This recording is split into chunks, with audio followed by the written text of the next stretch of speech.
Čau, Neomājas šoreiz jums atrāda lapenīti ar nosaukumu Karmene. Šo konstrukciju meklējam neomājas.lv ar nosaukumu Karmene. Un ar ko ta lapenīti mums ir īpaši 8 stūri, visi logi verās, visām jaunajām mājiņām ir logi ar stikla paketi. Iekšā mums ir 9,2 kvadrātmetri un grils. Nāk rudens, tuvojās ziema.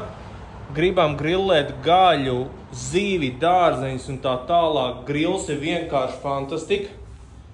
Ziemā kurins silts, kurināšana ar oglēm. Visi logi, kā jau minēju, verās vaļā. Šāda te forša lapenīti droši mājaslapā neomājas.lv ar nosaukumu Karmene.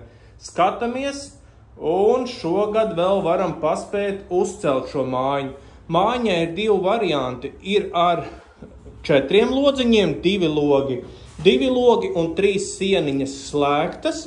1, 2, 3, kas ir pavērts uz kaimiņu pusi vai uz kādu dārzu stūri, ko negribam redzēt. Vai arī tā kā šī mājiņa, kad logi mums ir viss apkārt. Mājiņa ar nosaukumu Karmene iespējams šogad tavā dārzā. Paldies un visiem veiksmīgu dienu!